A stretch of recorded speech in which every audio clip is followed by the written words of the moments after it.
Protests over the war in Gaza are spreading across college campuses nationwide. According to NPR, more than 500 demonstrators have been arrested so far. At Emory University in Georgia, videos show law enforcement using tear gas, handcuffs, and even tasers to detain everyone from students to professors. It's a demonstration of just how passionate these college students are about the fate of Palestinians suffering in Gaza. But does it reflect how young voters feel as we get closer to the election? For more, let me welcome John Della Volpe, Director of Polling at the Harvard Kennedy School Institute of Politics. He's also an MSNBC political contributor, and former Florida Republican Congressman David Jolly. Gentlemen, thank you for being here. David, your reaction to the scenes unfolding across campuses? Yeah, Jonathan, look, in October, Hamas attacked Israel, killing over 1,200 people, taking several hundred hostages, including American citizens. And I don't think there's anything that Joe Biden could do that would change how Netanyahu executes the war. I think that's the reality of our politics. What is also true is that domestically, we have a shift among our current alliances with Israel, particularly within the Democratic Party, and that's okay, the questioning of our current posture. And look, I think a lot of grace has to be given for the exercise of independent thought on college campuses and for free speech. And we also have to recognize that students, particularly Jewish students, have to be protected in this moment.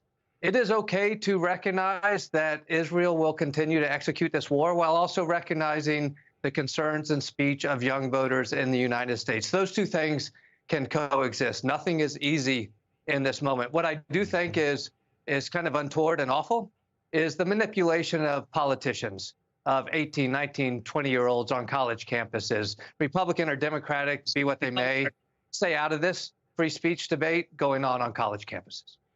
And David, into that point, I mean, House Speaker Mike Johnson visited Columbia University amid the protests, but his trip was met with hostility from folks on and off campus. So given what you just said, does this just add fuel to the fire?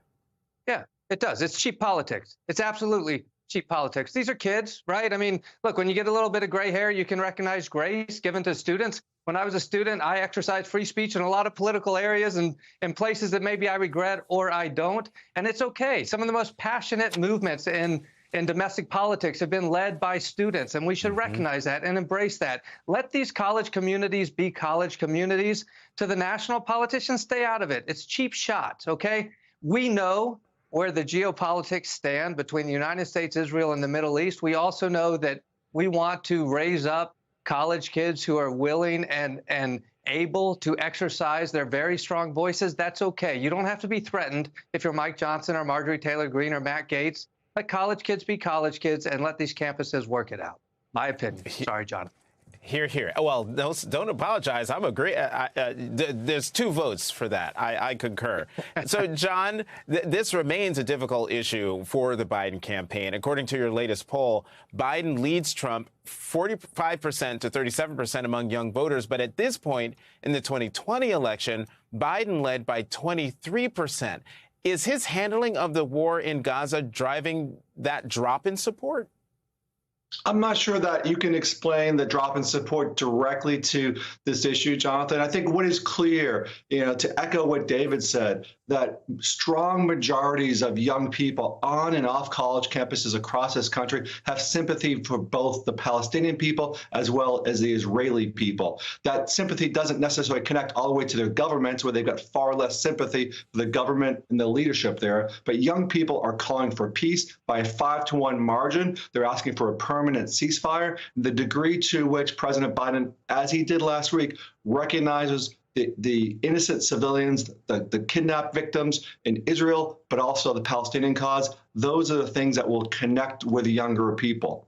But you're right. This race, to me, actually looks more like the 2012 race, where President Obama had a 13 or 14-point lead among registered voters to Mitt Romney. We know that lead doubled over the course of a couple hundred days between the spring and the fall, and we'll see if this happens again in 2024. Okay, I want to pick up on something you just talked about. So according to the poll, your latest poll, 51% of young voters support a permanent ceasefire. But, John, only 2% of respondents cited the Israel and Palestine conflict as their top concern. So what is their top priority? That's right. That's an open-ended question, Jonathan, where they can volunteer anything, and only 2% to that conflict.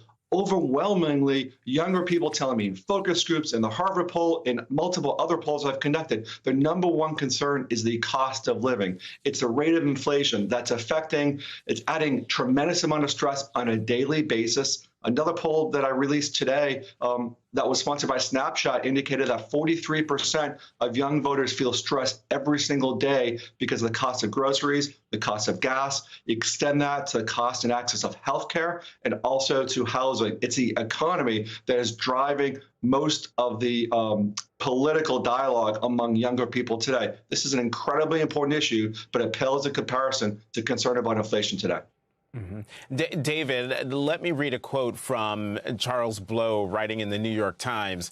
I'm quoting here. There seems to be a sense in the Biden campaign that it can simply wait the protesters out, that passions will eventually fade and that Democratic voters will fall in line when we get closer to Election Day and the choice between Biden and Donald Trump becomes more stark. That is a reckless gamble. And it's interesting to read that quote after what John was just talking about, how it reminds him of 2012 and how folks did come back home. So do you agree with John or do you agree with Charles Blow?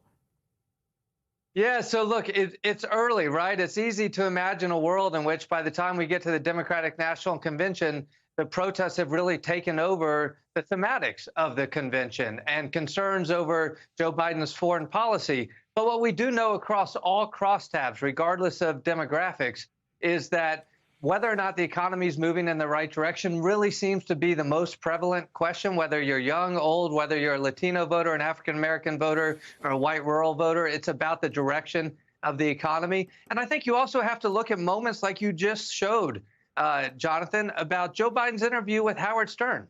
The president willing to talk about his contemplation with suicide. And in a moment of deep darkness for his own personal life, whether or not he drove to the Delaware Memorial Bridge and took his own life, that type of authenticity, speaking to any family member, young, old, white, black, brown, whatever it might be, compared to a Donald Trump who exercises grievance politics outside of a courtroom in New York. Listen, I think young voters are going to realize the contrast and say, Joe Biden's the president I want come November.